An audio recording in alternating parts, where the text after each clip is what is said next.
Get in Surjit Pal, who's with us. He's pharma analyst with Prabhudas Lilladher. Surjit, good morning. Good to have you here. Thanks for your time. Good morning. Now, Lupin specifically, what are your thoughts, Surjit? What the big knock we've seen over the last 5-6 days? I think the three events actually impacted the company, and three events occurred within a span of weeks' time.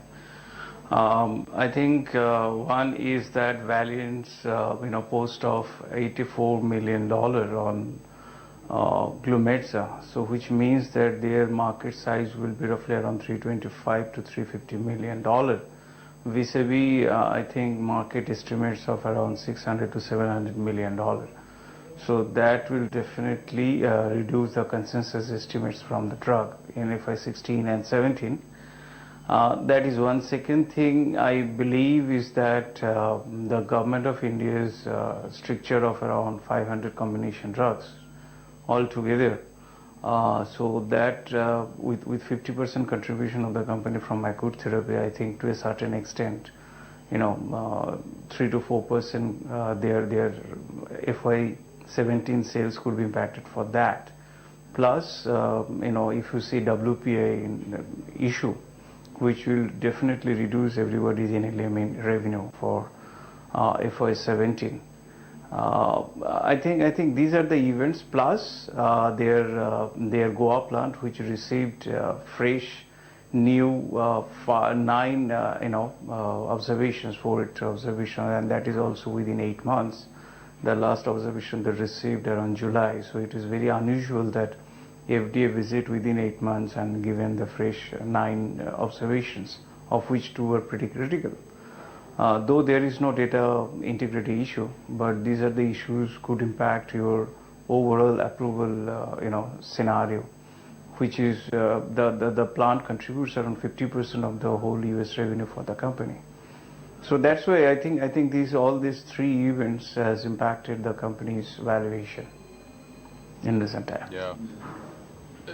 This inspection would have taken place at the behest of the company itself, calling the US FDA over to inspect after remediation, etc. done, or this would have been you said it's surprising. Yes, because generally what happened is that if you go through one observation, company generally takes remediation measure and inform the regulator, and regulator responds with that. But generally they revisit the things with company approach. But it happens generally after a year. I mean, though there is no hard and fast rule that when they will visit. But when the management said previously also, and we have seen they have received many approvals post that visit, is that those observations are not serious in nature. Then again that visit within 8 months is a bit of surprising. Right. No, so this would have taken place at the behest of the company, right? Calling over officials of the FDA to inspect the facility. So if that is the case... Okay, all right, fair enough. No, because, I mean, if you assume that for a minute, then it becomes a rather strange case, right? I mean, that some of the observations are exactly the same as what were, the observations made at the time of the first plant, where some of these things were found for the first time. It would be stranger if you assume that the company invited officials over, and then this happens. After receiving Form 483 in July last year in Goa plant, they also received Form 483 in Indore plant, as company informed the stock exchanges in February. And I think Indore again was the second important, and after that again Goa in March. Yes, I mean it was surprising. All their key plants are receiving Form 483, though company has been saying those are not very serious in nature. But the fact of the matter is that they have been receiving those observations despite claiming that they have been doing all the remediation measures in place. Right. Some have said, I mean, beyond this particular issue, some have said that pharma stocks should trade at a lower P multiple. What is your view? They've traded at 20, 23, 24, Yes. 25 times. What's your view? What should these trade at? Yes, I think Lupin is now do already believe trading at so, some you 18 know. times 1 year forward earnings, right?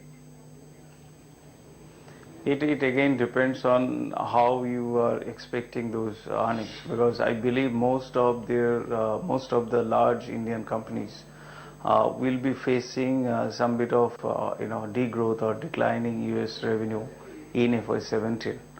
So I think even the consensus estimates will have a bit of correction once Q4 or Q1 number will be very much in place, and people will come to know that how much or what will be the rate of approval for their key drugs.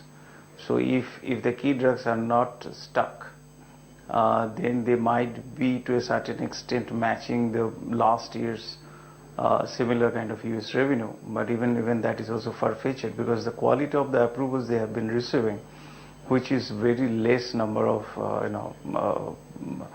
product where you could see some meaningful gain vis-a-vis the older product, which is the larger one, limited competition one. They are they are facing erosion. Number one reason is that consolidation of the clients or the buyers, as well as increasing competition. So both these things put together, there is quite a strong erosion of the limited competition drugs. Okay, fair enough. What are your top ideas now in the sector, Surjit? Yeah, we maintain Aurobindo, Jubilant, and Glenmark as our topics. Glenmark. Okay. Now, Yes. Aurobindo also has failed to perform rather, right? What's your view? I mean, That is a what's valuation, the stock because previously there were Form 483 in January end for the Unit 7, which is almost 50% of the pending application are from that plant. But the point is that in line with the management guidance, they have received 2 final approvals and 3 tentative approvals from the plant. So I believe the fear of receiving warning letter on that plant definitely not in sight. But as far as valuation is concerned, you can say, to a great extent, the overall industry view is also impacted the valuation of Aurobindo. Because if your large guys or the leading guys are facing, declining revenue, people definitely assume the similar thing for Aurobindo. But I think Aurobindo's case will be a bit different, and their revenue will be maintained around US dollar level, around 12 to 13% growth they will be able to catch. Fair enough. Surjit, we'll leave it there. Thanks very much for your time. Appreciate you coming on with that perspective today. You're Thank welcome. you indeed. Surjit Pal, pharma analyst, Prabhudas Iradar with that perspective on Lupin and a bit on Aurobindo as well. We'll take another